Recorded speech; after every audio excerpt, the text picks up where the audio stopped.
Hey, Eric. Hey, Chris. Did you know that we have a Patreon page? What's it called? It's called patreon.com/retroim. You can go there and support us if you like.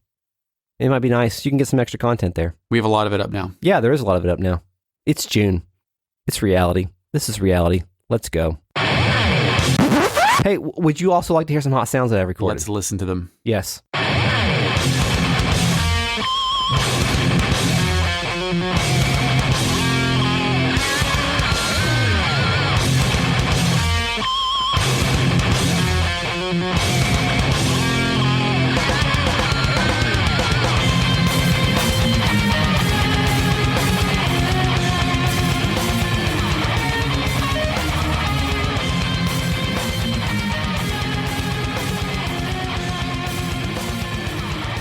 Welcome to Retrograde Amnesia, a comprehensive podcast about Xenogears. Tonight, we shall combine science, mysticism, and apocrypha to produce a completely serious podcast that has no curse words in it. My name is Chris. I am joined tonight by my fellow co-host, my friend Eric. Hey, Eric. People who see me a lot before speaking to me assume I'm deathly serious all the time. Yeah, I can see that. Okay. It's just something I'm like, what are you talking about? My shoes have holes in them. What are you? Yeah, I can see that. I'm like, Chris, you're so laid back. I'm like, you didn't see me yell at my kid yesterday. Yeah. I'm sweating right now through my clothes. Yeah. So this time we're kind of picking up in the middle of Above Mahanon. Yeah, we left off in a well before we get there. Mm-hmm. I have an egregious oversight. Okay. I would like to talk about. Let's talk about an egregious oversight or a correction briefly. Remember when we talked in the last episode about I think you described it as the science mystic hologram? Yes. That looks like a bunch of seals or whatever, and that was when the geisha key. Yeah, it's below the Gazel technosphere. The fake net, I think, clarified that and talked about how the original Japanese words at that point in time were the lesser geisha key, I think, or lesser goetia key. Initializing fake net. I said it was the lesser key of Solomon, an anonymous 17th century grimoire, which is also known as the Goetia. Are you saying the fake net was wrong? What? No, the fake net was completely right. I am always right. This is just a bit of an oversight. That we talked about how the Lesser Key of Solomon is a apocryphal book from like the 17th century or something of that nature, but we didn't talk about what's inside of it. Oh, is it words? Yes. Okay, what do those words say? Do you know Chris? what I don't know if I'm pronouncing this right. I forgot to look at the pronunciation. Don't say goatsy. I will not. The Goetia is a practice that includes the conjuration of demons. So Persona. Yeah, that's the stuff that's in like the Aleister Crowley like. Oh, the good shit. Yeah, the good shit. So we kind of overlooked that a little bit. Magic with a K. Yeah, it kind of works that kind of works in the context that it was used. Yeah. Although they're reviving God, it may be like if you're looking at the God that they are trying to revive by turning humans into these parts, that God is probably not the real one. It's probably closer to the devil. By the way, we did a Patreon episode on like Satan and its influences on this, so check that out if you want to hear us talk about that more. Insert key summon demon. Yeah. So this chapter is called Above Mahanon. It is, because we are above Mahanon, I guess. Right. What is the original title, Chris? Is it Assassinate the Emperor? Okay. Attack of the Clone? Or Fallen Emperor? Didn't we already kill the Emperor? I mean, didn't Ramses already kill Cain? Hey man, study guide said it was called... we never really know when these chapters begin and end because of the way it works. So I'm going to go with Assassinate the Emperor. It is indeed Assassinate the Emperor and not Attack of the Clone. Yeah. Attack of the Clone works. It works really well. Yeah. So we had a brief disagreement about where this chapter ended last time. And Chris, Ellie and Faye just had a fight. Ellie stormed out. This is technically where Above Mahanon starts and where the previous chapter ended. But Chris had already discussed a little bit of this chapter on the podcast. I think I had one thing to Ellie. Chris talked to the people in the gun room before we're going to check up on Ellie.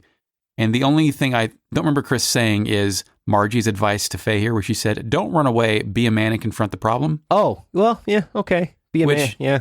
Yeah. I mean, Margie later turns into a feminist, so I'm not sure why she said that here, but yeah. She is kind of like a romance novel character when she says that stuff, as opposed to someone who actually has autonomy to make their own decisions. But hey, you know what? Faye did fuck up. Yeah. So, yeah, that's true. And we kind of left off at a point to where, well, I mean, Yeah, Faye and Ellie just had a big argument about Faye not wanting Ellie to go fight because she would endanger herself and so many people. She's becoming a figurehead that people look up to, and Faye, which is kind of an asshole man thing, doesn't want the lady to get hurt. Yes, it is the very definition of teenage boy being very misogynistic towards his unofficial girlfriend. Thinking that he's being romantic and chivalrous. You don't think the way I do, therefore I have the right to get mad at you. That's the way he's thinking now. I know what's best for you, young lady. That's what we do. I mean, we've both been teenage males, and we've probably at least maybe not an asshole. Maybe not externalized that, but we've thought that way. I'm sure as part of our everything you know about relationships at that point is gleaned from terrible movies and television shows and Xenogears. Yeah, this most likely had an influence on my fuck. So, what do you do when you go and make an ass of yourself in front of your significant other and they run away and all your friends are watching? What do you do? Well, you reinforce your beliefs and double down on everything and never admit your... No. You save. You save. And what is a real life save point, Chris? An apology. You make an apology. Call back. You have to go. Yeah. But I don't think really... I'm not necessarily sure that Faye does that here. So... He doesn't really. Part of my canon here is that first of all, I made my girlfriend, even though she's not really my girlfriend, but I made my love interest mad. She ran away. I went and saved. Yes. Then instead of going downstairs to talk to her, I just jumped over the fucking balcony because I got to get it done. Talk to old Mason and immediately jump over the balcony. Yeah. Where did she go? She went into her room. She went to Maria's room. That's where Maria hangs out. Oh, really? Yeah. Has Ellie ever had a room? I don't think so. Weird. If she has, well, you know what? She's always been in my party. So maybe she's always hanging out in that room with me. But that is definitely Maria's room. I think maybe Ellie is there too. I could be wrong. That changes the context of some things I observed later about what they were doing in Maria's room. Oh, well, I mean, hey, we all have our own canon, right? Yeah, so Lost Broken Shards plays. Yes, it does. Or Shattering Egg of Dreams. Damn it. Initializing fake net. It's Shattering Egg of Dreams. Both of those songs sound a lot the same, so we could both be right. But I think it played on a loop. Lost Broken Shards plays once and then ends, usually. So, anyway, the song played. Faye tries to apologize, and he is very awkwardly explaining the fact that the remaining people on Earth need Ellie. Yeah, he says they're all becoming one, and does he mean they're all coming together as a unit or literally merging into parts for God?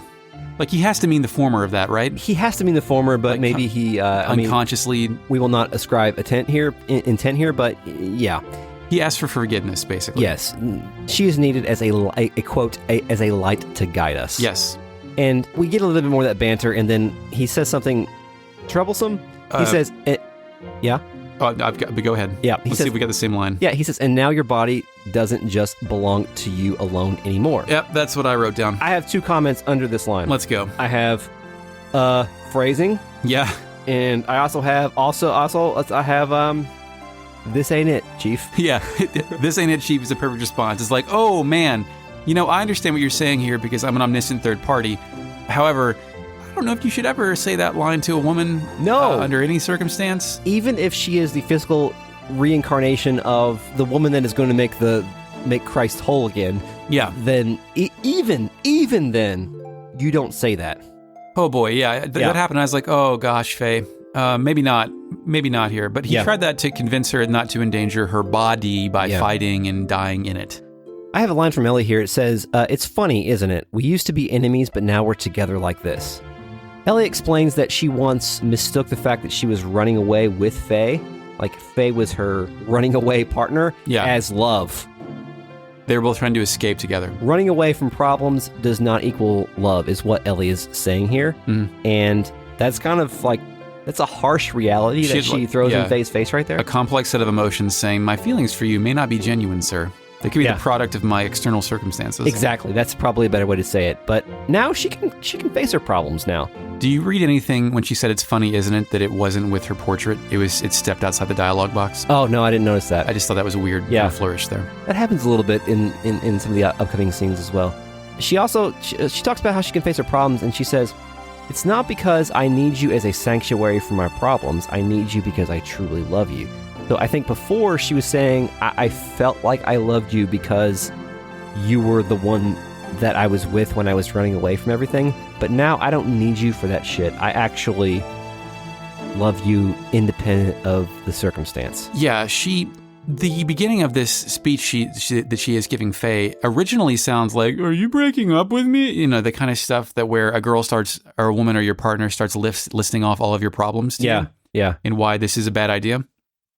Which kind of makes me ask the question, is their relationship toxic and unsalvageable? It does. That particular line, though, feels exceptionally heavy and or deep, but is it? I mean, the one about like it's more introspection than this game usually has. That's true. At least in my opinion, like from Ellie or Faye, at least. Yeah, from mistaking love and the relationship and how it developed, and trying to like actually analyze where her feelings are coming from toward this amnesiac. Yeah. Ellie then has a feeling that they'll never see each other again, and Faye says, "Don't worry, I won't die." Yeah. Ellie says that's not it, but that she's being torn apart by something she can't resist. But yeah, don't worry, I won't die is some real primitive kind of observations here, buddy. Yeah, for sure. Only if you could promise me you'll never die. You know I can't promise that. If you did that, I would make love to you right now.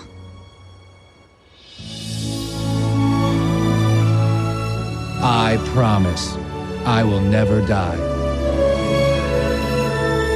But some deep foreshadowing. Yeah. The main character's not going to die, guys. When she says that she can see them as being full individuals, Faye is sort of his own person now, that he's self-conscious or self-aware of his limitations as a person. So I think that does strike genuine. Right, yeah.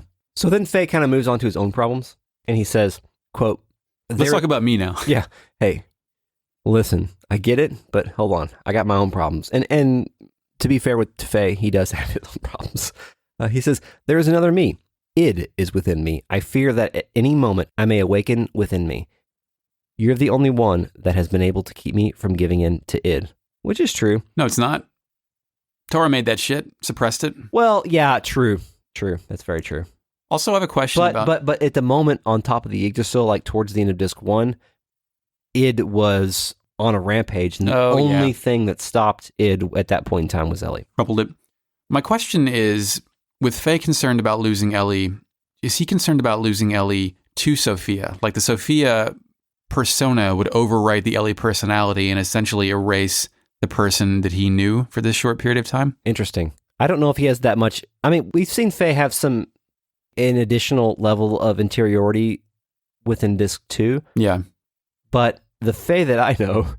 My Faye. My Faye. Maybe perhaps doesn't necessarily think that Ellie can handle what they're up against. And that's unfair to Ellie. Yeah. But I think that's how he thinks. At least that's how I'm reading him. I just don't know if like she'll become Sophia or if she eventually just grows into Sophia because she's meant to be Sophia. I mean, it kind of feels like that, though, yeah, right? It feels like the latter. Especially the sword scene, the sword blood dripping scene that we talked about recently. But Faye doesn't necessarily know that because he's Faye. Yeah, that's true. He then steps closer to Ellie and promises that he will return. Yeah, he wants Ellie to be the reason that he returns, to be the home that he can return to. Yes, then it is time for an anime kiss. Yeah, we get an anime scene where they look at each other and their eyes glow and they do a kiss. They do it. And then there is some implied sex here. Well, no, it blue screens and then the animation on the pixels makes them kiss, or the sprites. Yeah. A little bit. Yeah. And then they sprites embrace and the camera like classically moves up and fades out. Yeah. Before we get to They just fucked in Marie's room is my next note, but now that it's also her room, maybe not. Yeah, maybe. Who knows? They did. That's weird. She's a minor. So what you guys doing here? So before we talk about that, though, the lead up to all this, it was very... You think it was earned? No, it was messy as shit. Yeah. And that's how these things tend to work. I mean, teenage relationships that eventually lead to sex are never really based on anything that mattered. Exactly. And I'm not going to necessarily... Like, it's not our place to speculate on the intent of this scene, but that's how it reads to me. It's like, this is gross, awkward teen makeup sex instead of the thing I think the game wants us to believe later on, like where they're becoming one flesh and there's this holy sacrament that is occurring. These are adults making rational decisions. Yeah, here in Maria's room, a sacrament is occurring. No, It's just gross, awkward teen makeup sex that has happened because of the various circumstances that have led us to this point. So yeah, I think that's how it reads. As long as Faye didn't call her Alice, I think he's in good shape. Yeah. Absolutely true. So then we wake up and nude Ellie She has an orange blanket. Yeah, nude Ellie with orange blanket was watching over Faye while he was asleep. Dude, it looks like she's wearing a hot dog costume.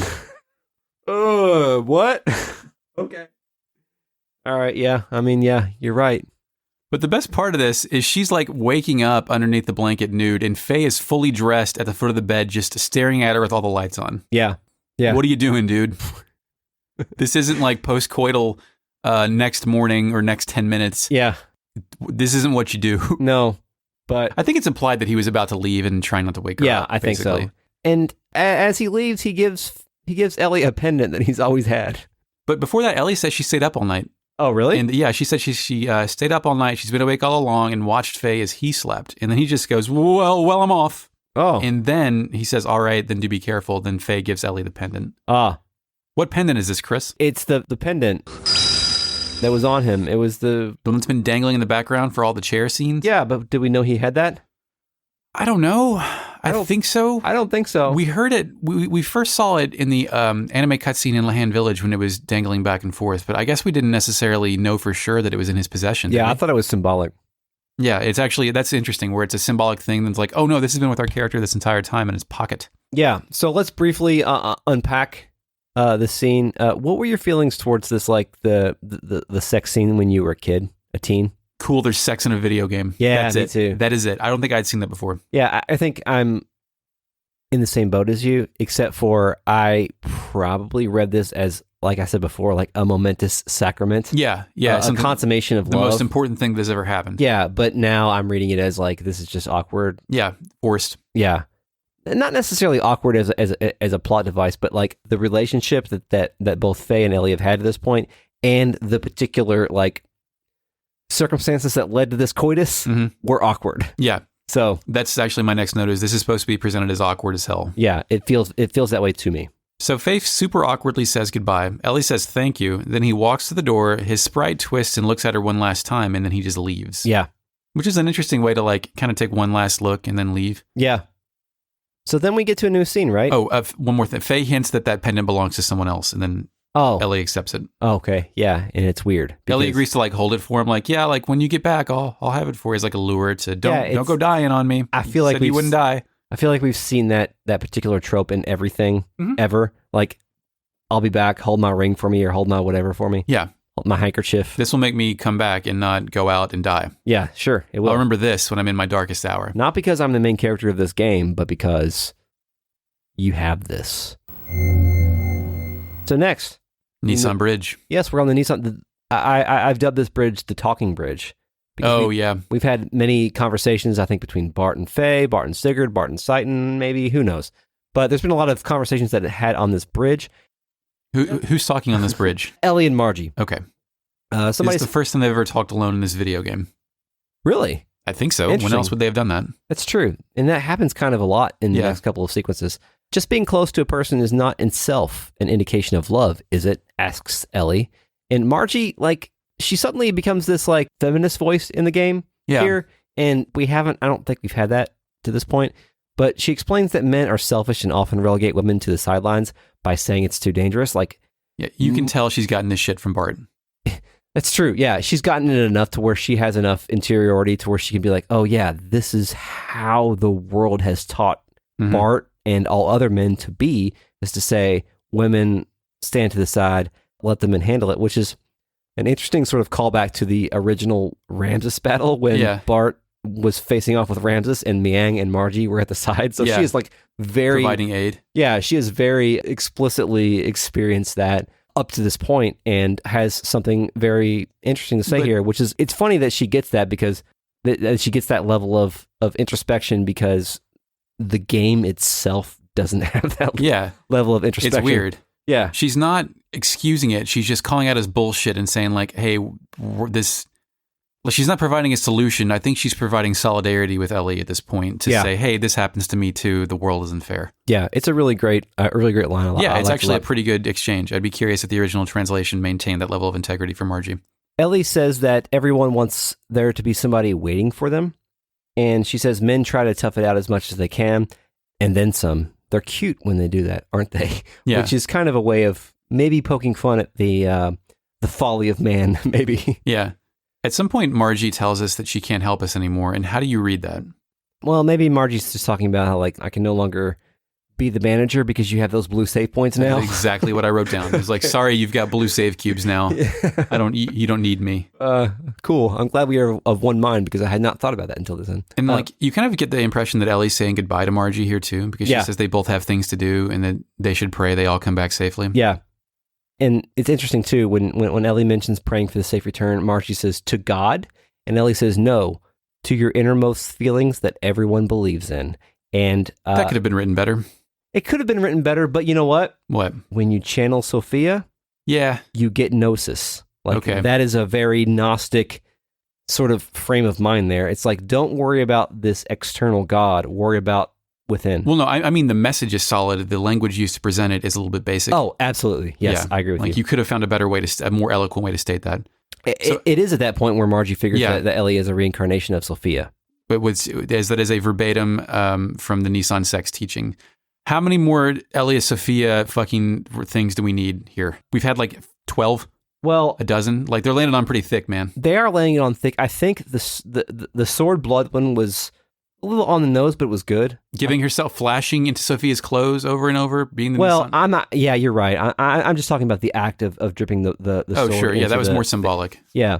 I liked that, and I liked this scene, but you're right. A lot of the other stuff that we've seen to this point is just. I mean, Xenogears, we've talked about it, is definitely foreshadowing the game. So yeah, it is. But I mean, it gets.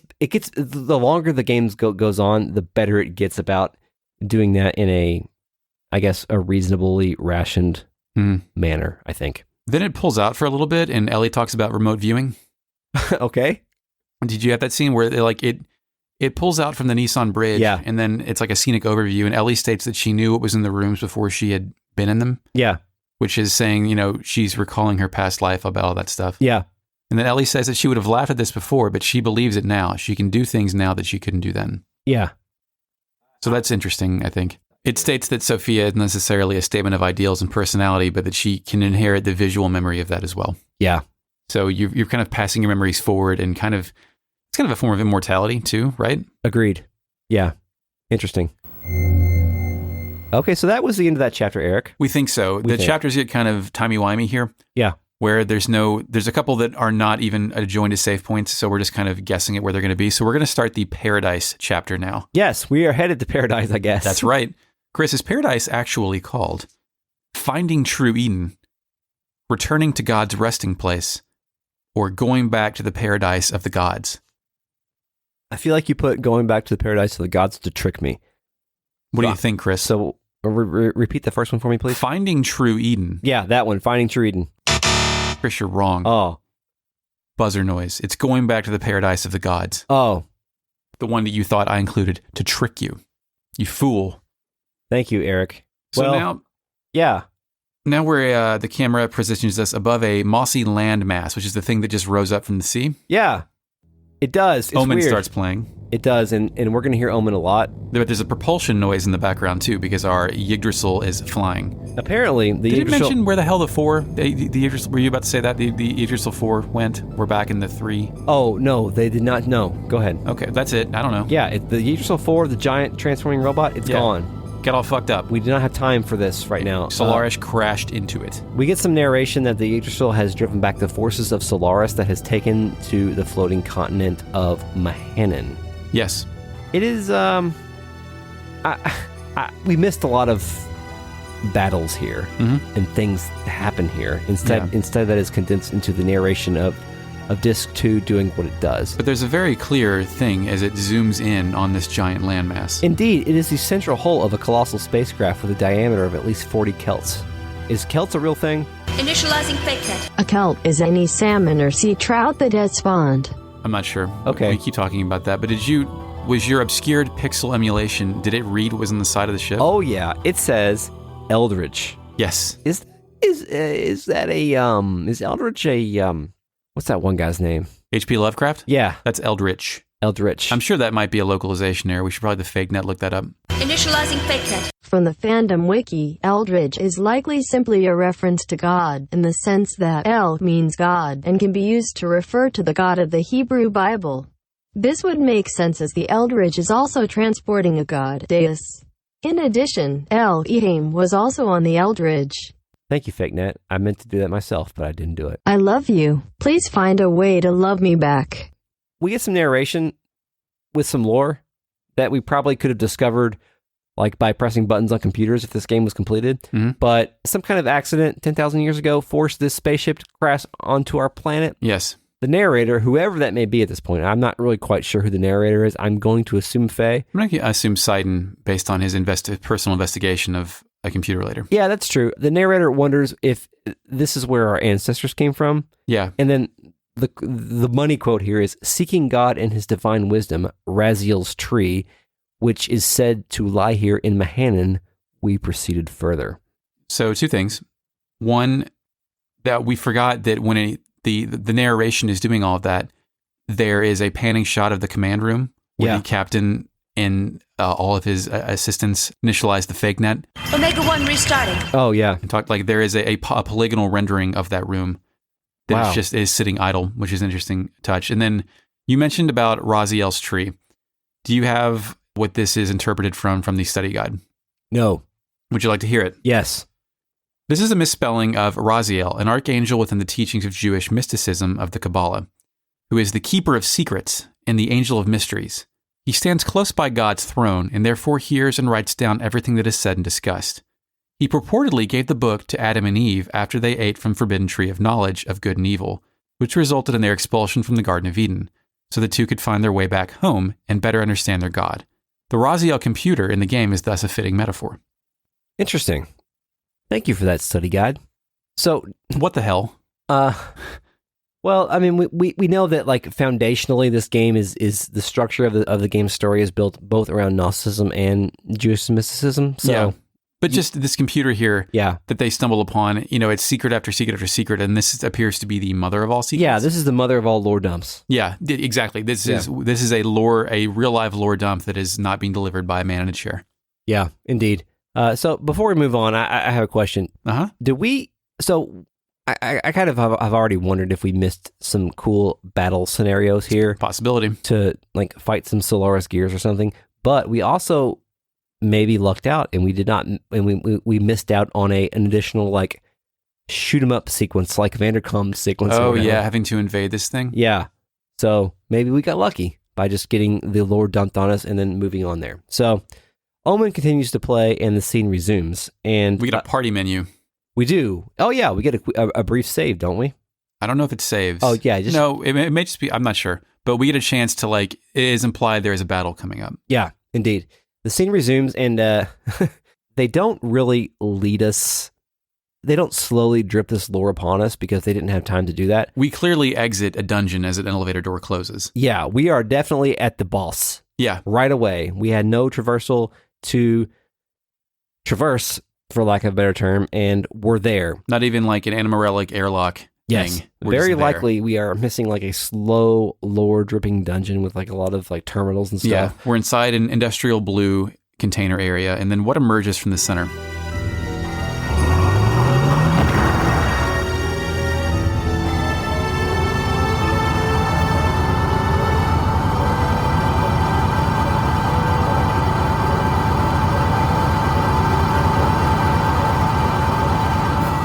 In the middle of this giant tube, there is a huge turtle growth thing. Turtle growth thing, that's good.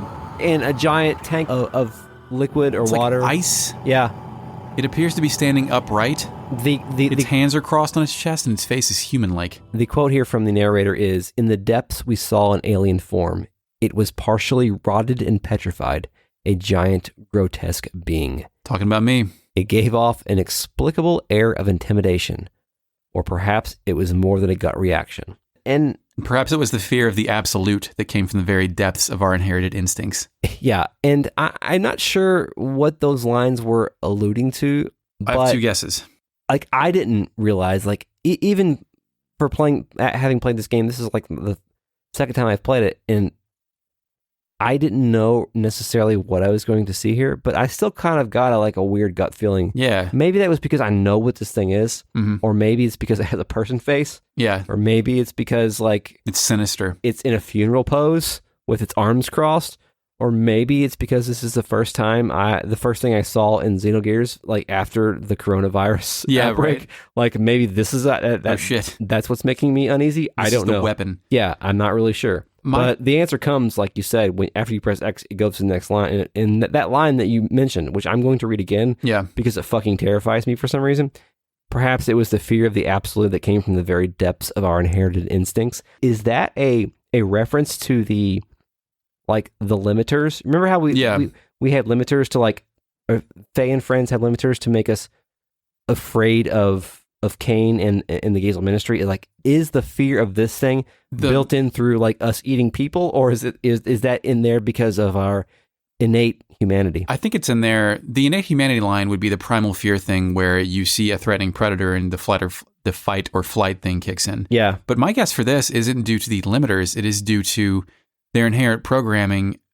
Because of spoilers, they are human beings built from a certain source that arrives with that, I guess, DNA modification built in. The things that we're going to find out from the computer later, basically. Yes, yeah, okay. Basically. Like that's what, I'm pretty sure that it is a primal fear, but it's not one that you or I would necessarily share. Also, I do really ascribe now to the fact that it is Citan that is narrating this, because I wrote down Faye is saying all this shit. Wow. I can't. Yeah. There's his vocabulary isn't so large. Unless he's remembering these things and he's an older Faye or something. Yeah. But it's very inconsistent in terms of how that dialogue happens. So yeah. So we're looking at this thing in this case and it's like, damn shit, that's nuts. Yeah. Downward dog time now. What? It's going to go downward dog and it wants to fight. And I'm not really sure if the glass breaks. It just kind of like does it. As it falls, after that glass breaks, it's like lower appendages break off and the glass shatters and like the shell is actually revealed to be massive wings on its back.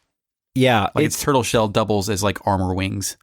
Yeah. I also wrote down turtle shell wings, and the thing is sort of like, it also has like a very, I guess, a spinal looking tail. Yeah. It's got segments. The whole fucking thing is like the color of bone, but also it has this like weird, I don't know if it's 100% a person face, but remember the face that we saw on like on the death scythe? Mm-hmm. Kind of like that. Kind of like that. It looks a little bit like the Mars face. Yeah. It's maybe the most terrifying arthropod I've ever seen. Like if the game were rendered at modern 1440p resolution, the face would look much better, but the 480 whatever this thing is actually in makes it low resolution and twice as terrifying. It's like those the creatures in Silent Hill aren't especially well rendered, but they're all terrifying. Yeah, it has that energy to it. I don't remember being terrified of this particular model back when I originally played it, but maybe that's just because now I know what it is. Yeah, you have some foresight to that. Yeah.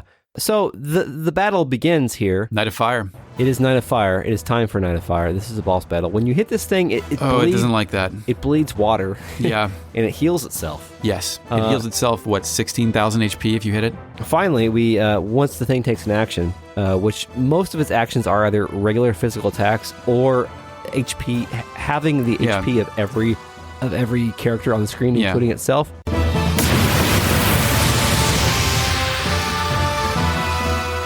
We learn the thing's name is Deus. Yes, because it says its name as its attacks don't have names. It just says that. Yeah, just in the same way that it does with any other character. So the unique thing about that HP halving thing, did you mention that it also cuts its own HP in half? Yes. Okay, should we read that? Do we read into that as then the Deus does not give a shit about taking damage because it doesn't matter, or it's crazed, or it just doesn't know what it's doing, or it's malfunctioning? Like, what is happening here? I think it knows it can regenerate itself. Okay. Because it doesn't even... Of what we know about it, I think, maybe. And I think the strategy here is to, I guess... This is the only strategy as far as I know. The only strategy is to wait until it has low enough HP for you to do that damage. It has 40,000. It starts with 40,000. If you let it have itself 3 times, that gives it 5,000. Yeah. And then System Id will dispatch that, I think, in one combo. Yeah, about 6,000. But you don't know that. The first, I lost to this a lot when I was a kid. Did you have a problem? I lost a lot, and not necessarily for the same reason you did. I lost a lot because of something that I've discovered through both the internet and from the help of our patrons in our Discord server that you can get access to if you go to patreon.com/retroam and listen to us record live. But I learned about the Deus softlock. The Deus softlock. Oh dear. That happens during any type of emulation or on the PS3. I was gonna say, this happened to you back in the day, or it happened? No, okay. It does not happen on original hardware. It'll happen on PS3. It'll happen on emulation. So the thing will occasionally do its physical attack, and the name of the boss will appear on the screen. It'll say Deus, and the camera will swing to the gear that it's going to attack. Mm-hmm. But then the game just idles right there, forever. When you say emulation, do you mean through PS Classic or through EPSXE Anything. or any kind of emulation? Yeah, It's just it is documented on any kind of emulation and PS3. Chris, how'd you beat this game? Well, I just save stated every time the thing halved HP. I save stated. Did you have multiple save state files juggling around so you didn't get fucked? Or No, just, well, yeah, I do. I have like 10, the PS Classic interface has 10 slots, but it's random when it does it. So sometimes it will do a physical attack and it will just go out just perfectly fine. But occasionally it will happen and it will soft lock the game. I didn't know that. We should have maybe told patrons or listeners about that on episode 0, viable ways to play this video game. I think it's well documented on the internet. So if it's soft lock, all you have to do is just save state on the exact, every time it halves HP, and then if it locks, then just go back to that point, because the RNG is not seated at the beginning of the battle. It's seated like... It's procedural as it goes on. Yeah, so it's totally fine just to do it. So back in the day, you handled this okay, though? Because I lost a lot to this. Oh, I have no memory of doing this back in the day. I remember it being extraordinarily hard. Yeah. Because I didn't understand what it was doing or how to or like how much HP it had. Like you couldn't just Google the HP amount. Yeah, you had taken math yet. I guess if you noticed that it did 20,000 damage to itself and then 10,000, you could probably put together what it was doing. That's exactly what you have to do. Yeah. Before you kill him, he, at least in my game, he responded by 1 HPing Sidon. Oh. Like bringing him down to 1 HP, and then he made the Rankar Dragon noise. And then evaporated. Yeah. Once he evaporates, he looks like a sort of outside of the battle sequence, he looks like a husk or a lifeless shell. Like you've just further kicked the rotting corpse. In Faye, I think he's supposed to be like terrified here. Yeah, he says that was the ultimate power, but I read it as like, that was the ultimate power? Yeah. And what the fuck, dude? Like, I think that's supposed to be serious fear and intimidation, but I read it as, we just fucking tore that thing up. I mean, except for you, Sidon, but Face eventually says, this partially rotted thing eventually self-disintegrated, and then it just kind of moved on. Like, this wasn't the ultimate thing to seek. This was an obstacle along the way. Yeah, and then we get some, like, CG doors. Yeah, a wide-eyed Weltall 2 enters a dark structure, does a cool jump move, and then looks around and discovers 2 parallel save cubes. Yes, huge ones. Yep, giant ones, even bigger than the Anima Relic ones. Yes. And he says, we came to an enormous cavern that was big enough to swallow the whole capital of Ave. And at that point, within the game engine, we see the bottom of these 2 enormous save point looking things that I think are supposed to strike fear in you, or at least strike wonder in you. Any kind of object that is, like, there's a point where comically huge is funny, but like 5x size is just terrifying no matter what it is. Like a mushroom, a praying mantis, like a fucking spider, any of that shit. Like if I came down here and your microphone was 6 times the regular size, I would fucking leave. Yeah. I can't deal with that. Yeah, everybody, the character sprites are tiny at this point in time because they're out of their gears, and tiny Sidon. I couldn't tell what was going on in my game. I was like, is that a person up next to this computer console? Yeah. Eventually it zoomed in and you tell it is Sidon up there. Yeah, it was tiny Sidon working on a computer. I guess he's required here because he seems important at this point in time. I didn't try to take him out because I just wanted to have him with me, but I had Bart with me, and Bart and Faye standing, like, they're standing there, and they say nothing, but I'm reading them as being totally in awe of everything at this point. Taken aback by this cavernous thing with floating objects. We learn that these things are the source of divine wisdom. This is Raziel's tree. And we already talked about the etymology of Raziel, which I wrote down here apparently, that I forgot. But did you notice that the 2 different save points have different designs within them? Yeah, they're different. It looks like hieroglyphics on them. The one on the left looks like the Path of Sephiroth.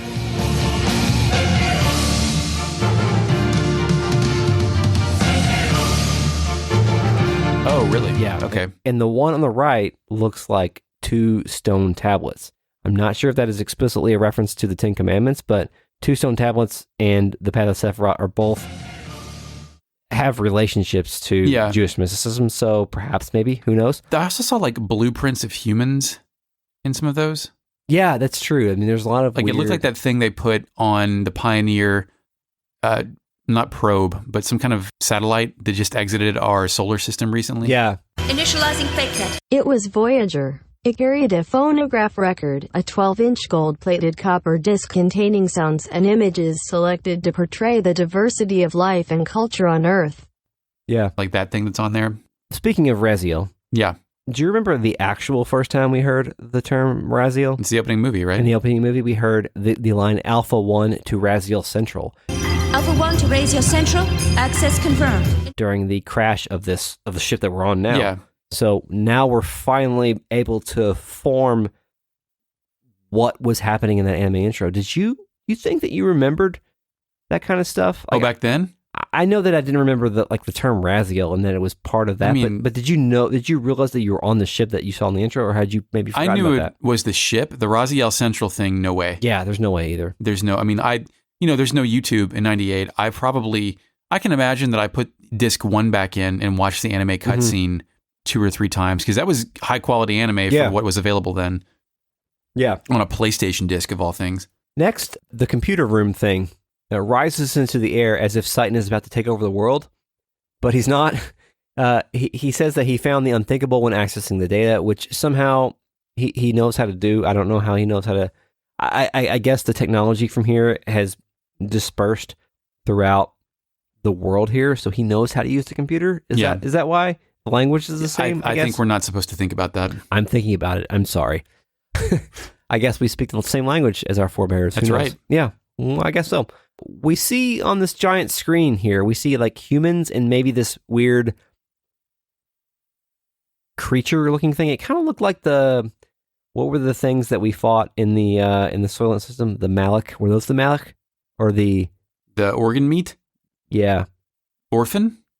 No. Or the thing that was close to that? The thing that Ellie fed the blood to. Was that a Malik? No memory. Save me, Fake Net. No. Do you remember when Ellie fed the blood to the thing? No. The sword. She took the blood. Oh, that. Yeah. Okay, yeah, yes. Those was that things. the Malik? I don't know. Initializing RealNet. Initializing RealNet. It was the Sufal mass. Oh, okay. It looks kind of like that. Thing. Yeah. Okay. Yeah. Thank you, Alter Impulse. There's this huge blue terminal screen, and a line that we hear in the narration is a large unmanned strategic weapon and its battalion of terminal interface weapons traveling from star system to star system, and a gargantuan mothership used to carry them. The Eldridge.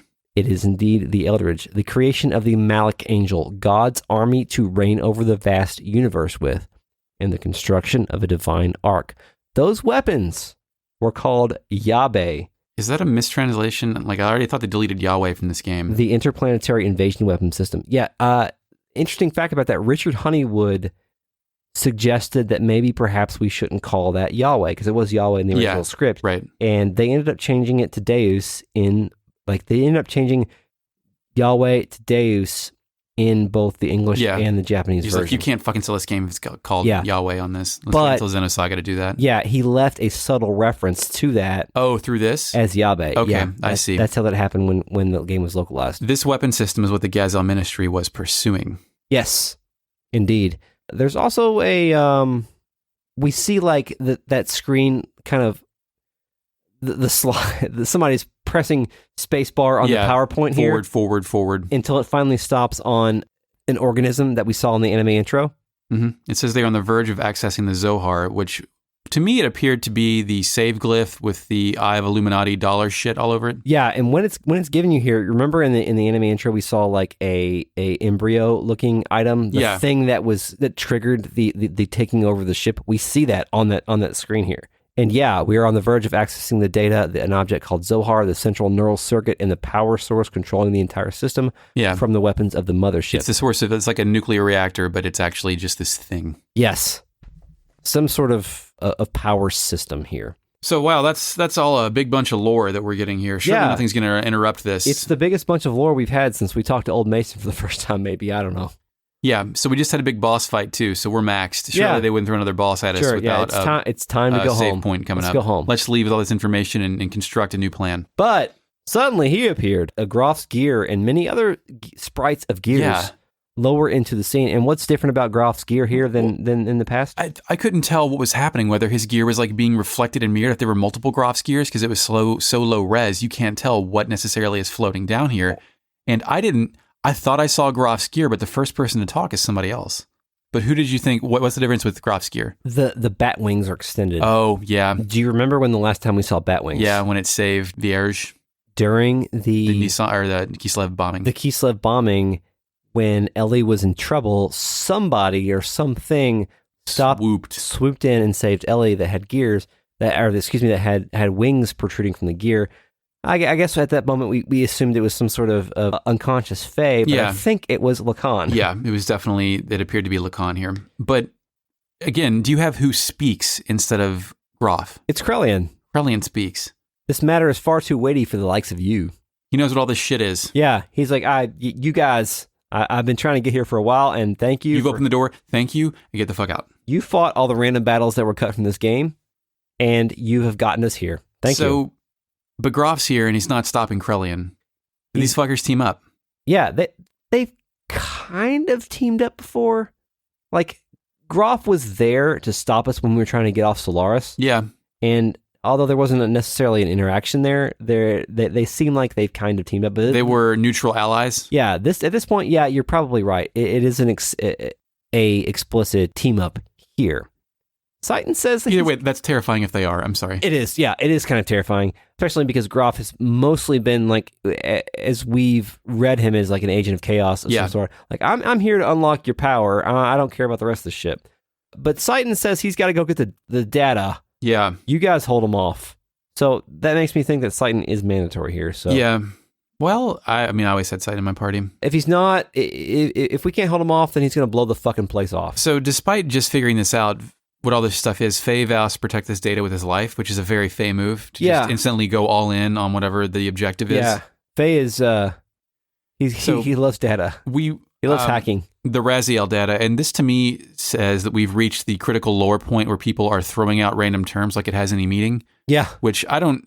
Dude, Where's My Car isn't a great movie, but half that movie is focused around finding the quote continuum transfunctioner. Yeah, which is. Might as well be whatever this is, right? Like, it's kind of we're just talking about nonsense lore terms we just invented. Not on definitely on a first playthrough, it could very easily feel like a nonsense lore terminology here, but on a reviewing of this, then perhaps maybe it feels like it's an intelligently woven story. But originally, perhaps not. So, before the battle starts, Groff, he doesn't ask for shit. He wants nothing. He's hanging out. He has no dialogue. Can we speculate for a moment? Why is Groff here? There is an opportunity to capitalize on an object or person he desires, or protect a person from doing something else to a different person. Okay, yeah. That's the best I can do. I don't actually know his motivations, but he's afraid someone will lose control in a bad way. Yeah, that's true. That's the most optimistic outlook I have for that, other than this is going to be a shit show I want to go watch. That seems to be his purpose thus far. But we have seen this, like, at least a couple times we've seen this like somber version of Groff where he's this too is his redemption arc. Yeah, sort of. So far. So the battle starts and he kills Bart. Yeah, he killed Bart immediately. It made a unique crumple noise. Well, no, he didn't kill. He killed whoever else I had. But then Bart attacked him and then he just kept his arms crossed the entire time and then he did a dance move on Bart's head. Did you get that? For me, he just like I had Faye and Bart in this battle, and he just wiped them. He wiped Bart instantly, and then I went system ed, and then I was like, oh, this is one of those battles that you're not supposed to win. You can win, but you're not. I was going to say, I have a whole strategy here about how to win it because I was looking up later, and I was like, you can fucking win that battle? Yeah. Let's give a brief shout out to our patron Alter Impulse, who recently won this battle. Oh, I was going to say on the stream, yeah. That's pretty impressive because I looked at the list. You have like a bunch of magnetic coats, trader card, all that stuff. Jesse Cannon, blah, blah, blah. Everybody gets the hyper mode. It appears to be a strange thing, but if you win, you get the Slayer robe, which has 108 defense. Wow. That's your rare drop. I like it when games have unwinnable battles that you can also win. Yeah. Yeah, it's a nice touch. Something here that's interesting, that's the first time we know what the title of Groff's gear is. Yeah. The Alpha Weltall. Yeah, that's fucked up, isn't it? That would be a cool, like, hint or cool spoiler if we didn't already know who Groff was. Right. Like, if we got to do this a little bit early, then that would have been a nice little bit like, whoa, what the fuck? That'd been a nice moment. Yeah. If we didn't already know the spoiler. I am Omega Weltall. Indeed. So, post-battle, Groff's music finally playing. It's playing. Yeah, Faye Tebow poses next to his gear. Yeah, he's taking the knee. I wrote Kaepernick, but okay. Okay, sure. Yeah, Faye's more of a Tebow than a Kaepernick. Yeah, come on. Let's be honest. Groff, who I thought was good now, says this is all we can take and asks for frustrated. He says it's natural and that we're imperfect. Yeah.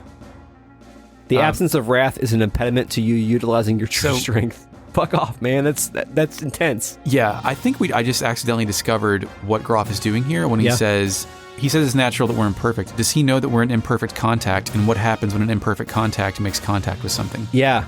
Like, that could be the reason that he is here, is he's trying to save us from doing something stupid. Oh, he's saving us from ourselves. Yeah, from following his path. Yeah. Perhaps. And he externalizes that by essentially letting Faye know that in order to truly own yourself, like own your own self, you have to own others. Yeah.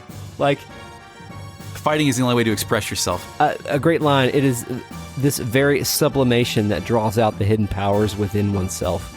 When wrath appeared in your heart, the machine responded, did it not? And he's talking about id there, right? Yeah. Like wrath, like Faye's wrath is his id, right? And he doesn't have that anymore. Technically. I mean, not he has system uncontrolled. id. Yeah, he has system id, but he doesn't have the real id. And Faye tries to push back on Groff's concepts here, and all he can do is say you're wrong. Yeah. He has nothing else to add, and no, that's fine because Groff's like, you know what? Go ahead. He's saying poetic shit. He says your power is a dream within a dream. Yeah. Which means he's locked it down. And he's like he's like being Shakespearean. He says the drive to massacre and annihilate, the compulsion to destroy your opponent. Yeah. Like just going on and on about this shit when Faye's like, can we go? Can we go? It's absolutely wonderful. Yeah. He eventually tells him he's going to take his soul and draw its power to the limit. Hell yeah, dog. And the scene pans back a bit, and we see Krellian plus a Pope-ass guy. Yeah, Red Pope. I thought maybe it was the Executioner, but it's not. Dorito Pope. No, it's got like similar, I think it may be the same pixels, same sprite, but recolored, palette swap. Krellian says enough, and the music stops. It says enough like Raiden says enough in Mortal Kombat. Enough! He says he is bait, and Krellian still needs Faye to draw someone out. I think, is this the point where he starts talking about like birds and stuff, little birds? Yeah, about something referencing to a bird, but he gets very villainous here. He kind of gets angry at Groff too. Like my note is, Krellian says Faye is bait and not to kill the bait, you fucking idiot. Like I added the fucking idiot, but like I think Krellian witnessed Groff getting super Shakespearean with the need to annihilate and destroy, and then like knows what happens when this fucker starts talking about this shit. But maybe this is the point. In Groff, also it's important to note that Krellian calls Groff by his real name. He calls him Lacan. Yeah, dude, right in front of him. Is that an insult? I think it's a fucking power move. Yeah. And then Krellian sort of gets, like, he doesn't want to be out dramatized by Groff. And he's like, we shall crucify them. Yes.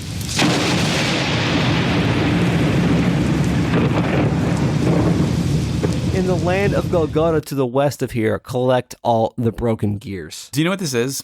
Golgotha? Well, I mean, I know what that is, but do you know why we're crucifying somebody? Well, because Takahashi wanted to crucify somebody in this video game. That is the only reason. That's probably the correct reason, but I think maybe we can talk about the symbolism of crucifixion later. They say Golgotha. What is Golgotha actually supposed to be? It's a mistranslation of Golgotha. Where's Golgotha? Golgotha is the place where Christ was crucified. Right. It is Aramaic. The Golgothan.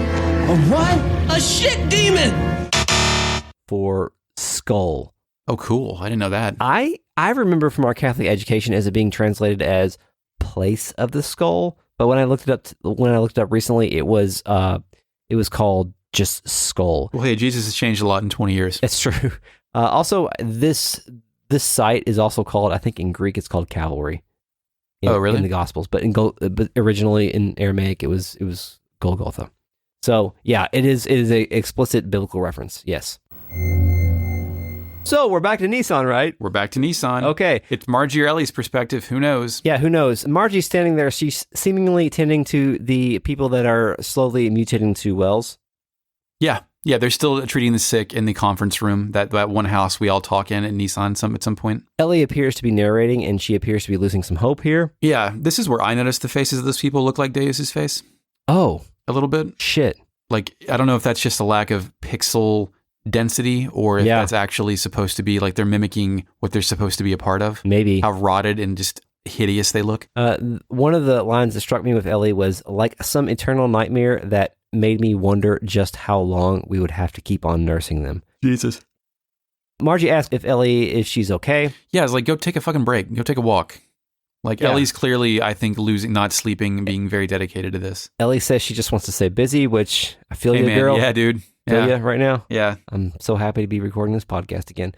Margie notices that Ellie has the pendant. Hey, you got that pendant. Oh, yeah. Faye Yeah. gave me this. Yeah. What do you know what this is? It's got this symbol on it. What is this? Yeah, I don't know. Could I be Sophia again? What is this? But Ellie's like, I gotta go check on the mutation suppression stuff. Margie says what the pendant is. Yeah, she knows. Yeah, Okay. she knows. Yeah. All right.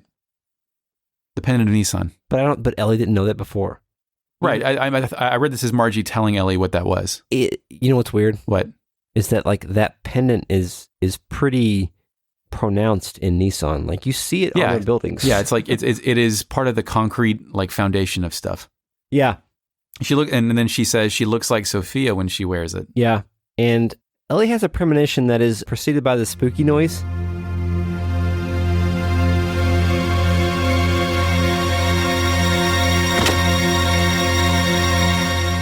Yeah. She blacks out. And she knows something bad has happened to Faye and the others. And guess what? She's right. Yeah, the pendant kind of stops penduluming and flies off. Mm-hmm.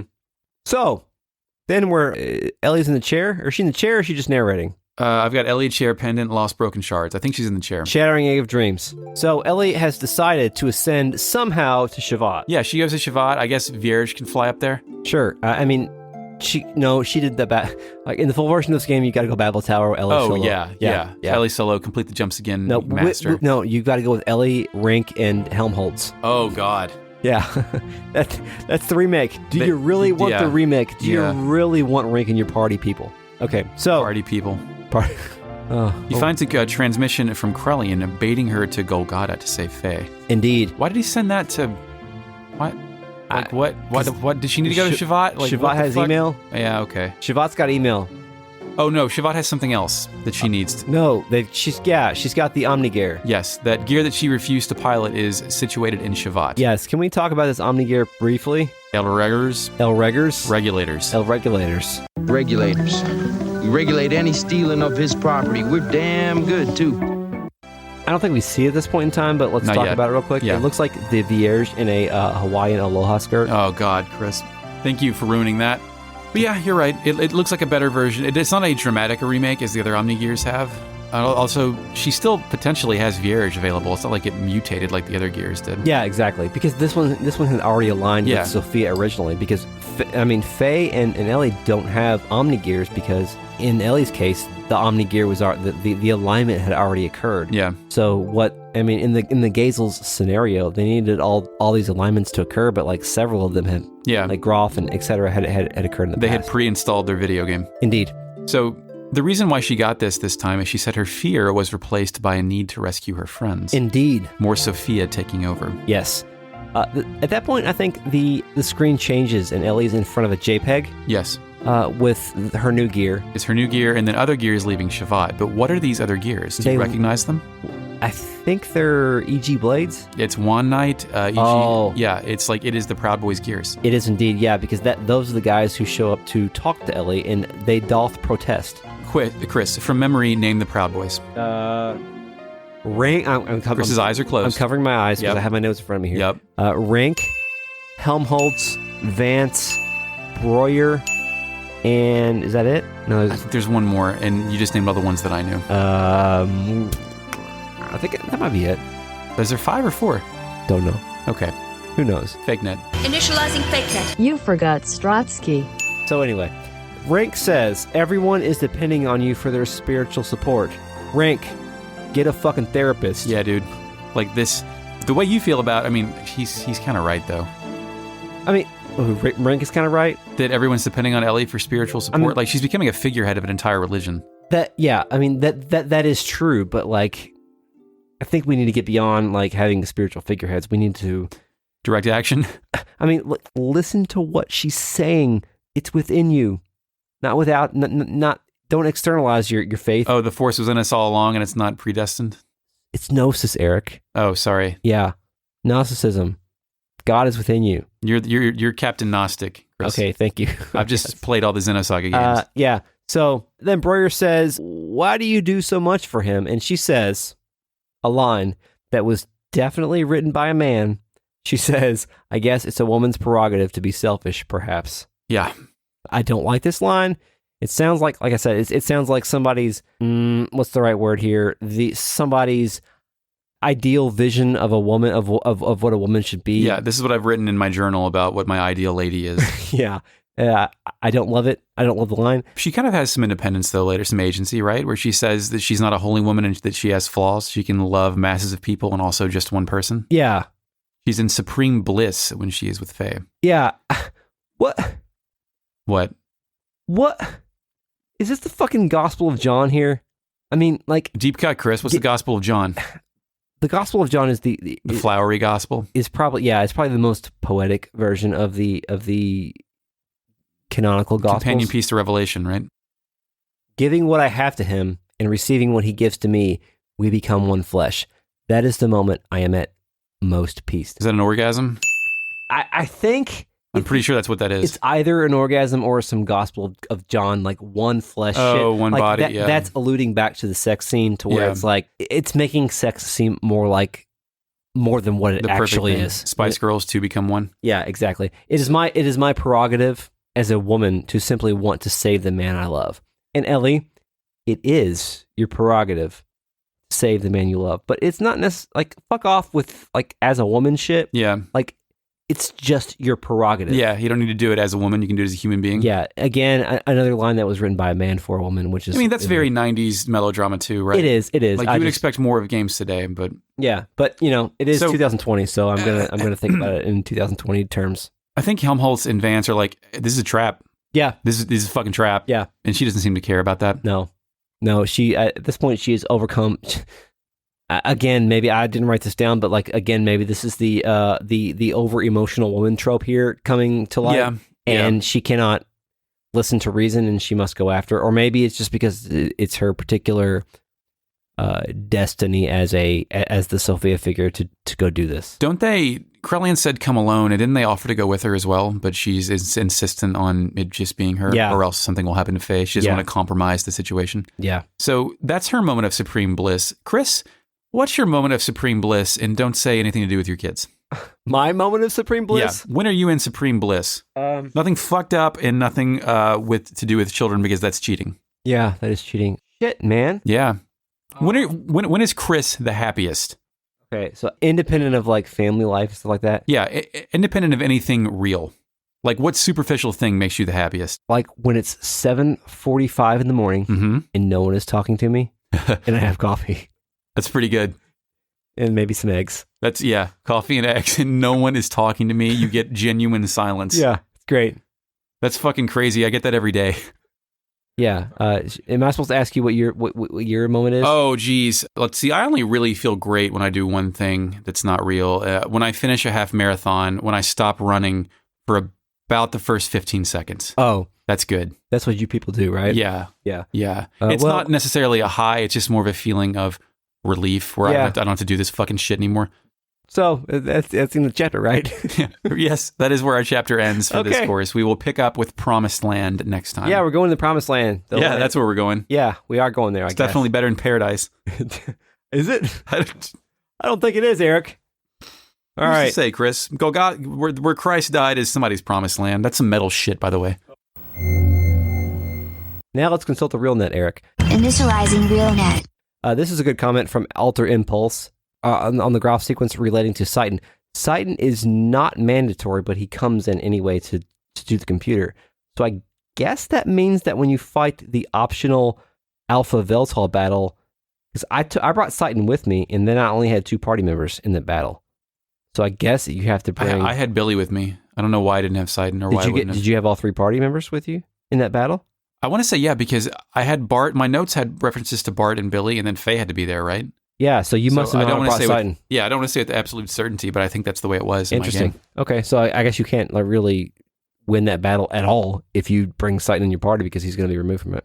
Carfo likes the reveal that Groff had saved Ellie back in Nortune, and if you remember the conversation between Groff and Miang on Krellian's ship, they also referenced that there as well. Oh, yeah, right. I like foreshadowing that isn't referenced a billion times and that pays off 50 hours later, like that. Miang says to Groff, yes, I must thank you. After all, you did help me, didn't you? Was it for me, or was it for him, or for yourself? Miang says that to Graf, asking if he saved Ellie because she needs her, or because he needs her, or if he did that because of Lacan's relationship. Does that happen Sophia. now, or is that later? I don't sure. think Miang's in any of these scenes. I think that was in the past. Oh, in the past, okay. Yeah. Carfo says Billy would do the Tebow. Yeah, right. Billy would absolutely do the Tebow. Yes. Alter Impulse says, I like this, that line about how Ellie's in supreme bliss makes him giggle snort. Yeah. Which I just want to say giggle snort out loud. Good old GS. Faye is an 18-year-old on SSRIs, and he's not going to be a great lay at that point. Yeah. I was going to say, that had to last 18 seconds. Like, yeah, I mean, probably. Did I do it right? Yeah.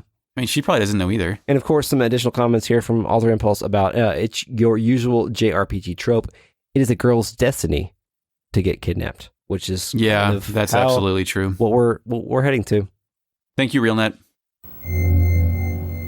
Thanks for listening. Stay tuned for the outtakes. This episode is a production of Retrograde Amnesia. Thank you, Eric, for all your hard work editing the podcast. Thanks, Chris. Thank you, Mark, for the intro track. If you like the show, please consider supporting us on Patreon at patreon.com/retroam. Get early access, bonus episodes, miniseries, and more. Find us on Twitter at RetroAmnesiaPod. If you haven't already, please subscribe to the podcast on Apple, Google, Spotify, or wherever you get your podcast. Please consider giving us a rating and review on Apple Podcasts. It will help people discover the show.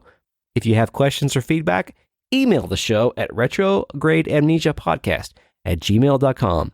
Shout out to the RealNet for joining us tonight. And until next time. Yes, we will kill God. And now you may go back to sleep.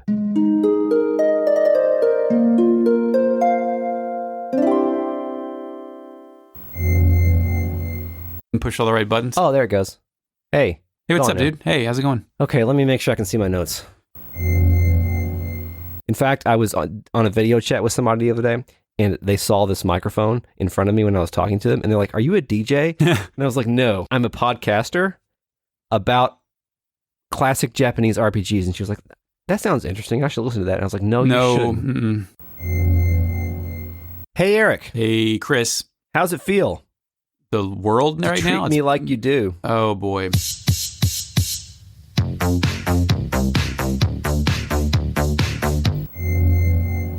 And then Ellie goes on to explain that she once mistook the fact that she used Faye to run away from her problems. She mistook the fact that she... Try that one again, Chris. I'm going to try it again because I wrote it down very awkwardly. Yeah, and it says that... Hewlett-Packard Lovecraft, sorry. I don't know why that ended me. So... He's done. I meant to tell you about something that I wanted to win an eBay auction for a GameCube Game Boy player. And I said it at that exact minute that DMX just played in our podcast. Oh, I totally forgot about that. It's not the first time. Yeah, I'm not going to do it. It's over $20. Sorry. Okay. Well, congrats, Eric. Did you have this cavern was described as being bigger than all of Ave? I just said that, Eric. Shit. A lot of nurses in our country are saying that right now. Shout out to the frontline medical workers right now, by the way, where this is being recorded on March 25th. So, Margie... Hope it's better now. I hope it's better now. It will. It'll be better now. We're going to make it. Thanks to the coronavirus. Uh-huh. I don't want to minimize that, but thanks, Yeah, be careful with what you're about to say here. No. You don't want this played back to you when you're... The circumstances of the coronavirus have granted me that because I don't have a commute anymore. Oh, okay. Why'd I say it like that? Yeah, you said like you're joining a commute. Commute. I don't have a commute anymore, so I can, and I don't have to drop my kids off because they're here. Because my wife's a teacher. Yeah. She doesn't work now because schools are closed here. So I just get to get up, make my coffee, pour it, sit at the table, take a few sips, then come down to Stare into space. Then I come down here to this basement and do my day job. So goddamn. Okay. I've dry heaved next to an unloading school bus before, but yeah, it was fucked up. The father made the child look away from me. Yeah. When he was picking it. Don't look at that man. Carfo says, on a side note, he'd love a podcast about Evangelion. Oh boy. There's some good ones out there. I mean, I don't feel emotionally qualified to talk about Evangelion. Like, I feel like I need to ingest more anime before I can properly evaluate what's going on there, even though I've watched it a bunch and listened to a bunch of podcasts about it. Yeah. Like, it's too much for me. I feel like I'd rather do a G1 Transformers podcast than that. Man, that would descend into hell. That'll. Yeah. I mean, one day. I am more intellectually equipped to deal with that than Evangelion, because it is meant for children. Yeah, it is. Yeah, I'm thinking it would just be a fun thing to do, to talk about, to be a lens into whatever is on our minds. Did it play Groff, Emperor of Darkness? It didn't. It did not. It did not. I'm thinking about it. I'm sorry. And now the Retrograde Amnesia Theatre presents, Chris receives birthday present from Eric he did not ask for. And does not want. Oh, yeah. Okay, yeah, let's do it. So this came out of my personal funds. Chris posted a picture of our podcast studio and how shitty it looked. And I thought we need some art that really symbolizes something both of us love. So I bought this on eBay, Chris, for you. I'm handing Chris a package that I've wrapped. Oh, okay. Chris, open up that art and tell me what you see.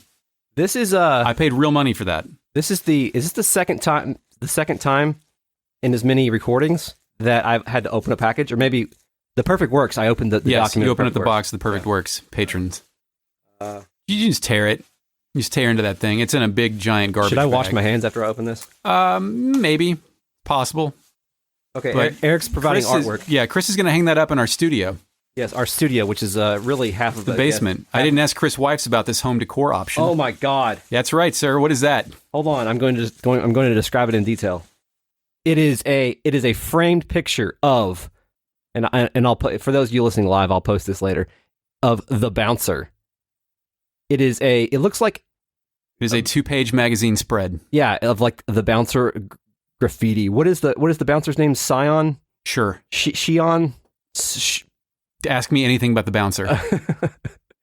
This is tremendous. I wow. Squaresoft, pick a world, we'll take you there. That's the motto here. Chris, Teen animated violence. This is beautiful. The bouncer let Chris down quite a bit at one point, and then it became kind of a running joke on our old podcast because Chris sold it, and I had to buy him a new copy to replace the one that he sold. Yeah, I think I have 2 of them now. Yes, I think I have a Japanese and a US one. Mm-hmm. But yeah, the bouncer let me down tremendously. I thought it was going to be awesome, and it was not awesome at all.